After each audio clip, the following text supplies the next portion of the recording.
I proposed to her 9 times in 7 years. Every single time, she said I was smothering her.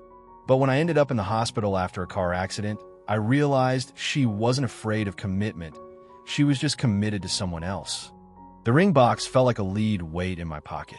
We were sitting at our usual spot, a dimly lit bistro that smelled of expensive wine and broken promises. I looked at Alara. For 7 years, she had been my North Star. But tonight, she looked like she wanted to be anywhere else. I didn't do a big scene. I just slid the box across the table. My voice trembled. Alara, I want a life with you. A real one. Will you finally say yes? She didn't even touch the velvet. She just sighed, a sound so weary it felt like a slap. Liam, aren't you exhausted? This is the 9th time. I've told you, I'm a nomad. I'm a bird meant for the open sky, not a housewife in a gilded cage. If you keep pressuring me, we're done. I value my freedom above everything. Freedom. That word had become a ghost in our relationship. I walked out of that bistro in a daze. The rain was starting to fall, blurring the neon lights of the city. I didn't see the black sedan turning the corner. I didn't hear the screech of tires. Just a dull thud, the cold asphalt against my cheek, and the sudden, terrifying silence of the world going black. I woke up to the steady beep, beep, beep of a heart monitor. My ribs felt like they'd been through a meat grinder, but the doctor said I was lucky. I reached for my phone, my hands shaking. I had 10 missed calls from my mother, 3 from my boss, and 0 from Alara. I called her. It went straight to voicemail. I called again. Nothing. To distract myself from the throbbing pain in my side, I opened social media. And there it was. A post from Julian, her best friend, the man she told me was just like a brother. They were at a high-end club. Alara was glowing, her head tilted back in laughter.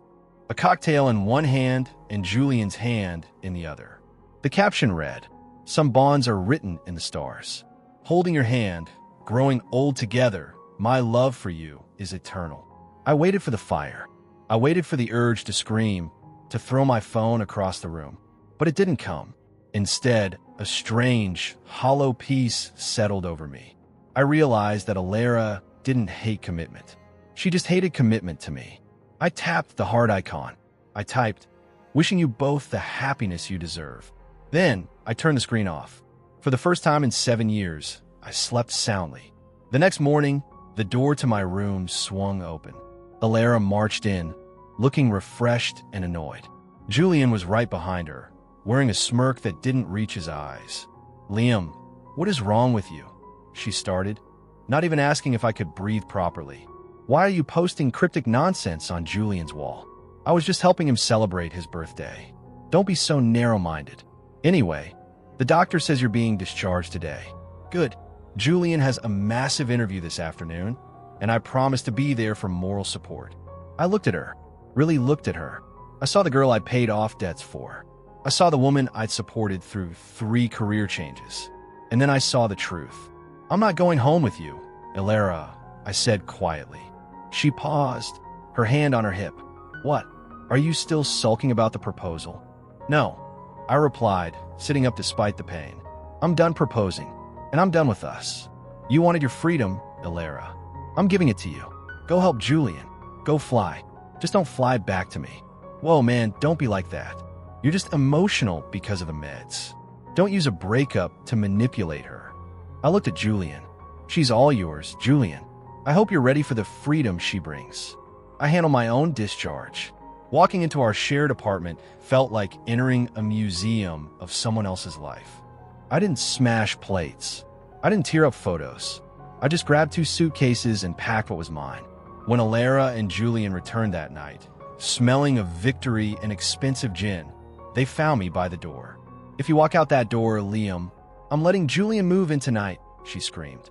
"I'm giving you one last chance to apologize." I didn't even blink. "I hope you guys are very happy," I said.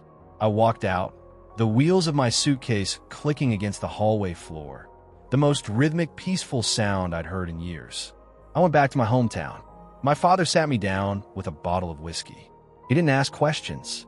He just said, "Son, some people are lessons, not destinations. You've graduated. Now go live." 3 months later, I was in a small coastal town, working at a bookstore and breathing salt air. That's where I saw Maya. She was Alera's old college roommate, the quiet one who used to watch me get treated like a doormat with a look of pity in her eyes. We grabbed coffee, then dinner. Then we started walking the beach every evening. One night, Maya looked at the stars and said, "Liam, people think freedom means having no strings. But real freedom is finding the person who makes those strings feel like a safety net." I realized then that I hadn't been looking for marriage all those years. I had been looking for peace, and I found it in Maya's quiet smile. My phone buzzed 6 months after I left. "Liam," Alera's voice was broken. "Julian, he's gone. He said he wasn't ready for the pressure. I made a mistake. I'm ready now. I'll marry you. We can have that house, the life you wanted. Please come home." I looked at Maya, who was waiting for me by the water, her hair blowing in the breeze. "I am home, Alera," I said, "and I'm getting married next month." To someone who didn't need 9 proposals to realize I was a person, not a backup plan. Good luck with your freedom. I hung up. I didn't feel triumph. I just felt like, because sometimes you have to lose the person you love to find the person you were always meant to be. In the end, Liam didn't just walk away from Alera. He walked away from the version of himself that thought he had to beg for love.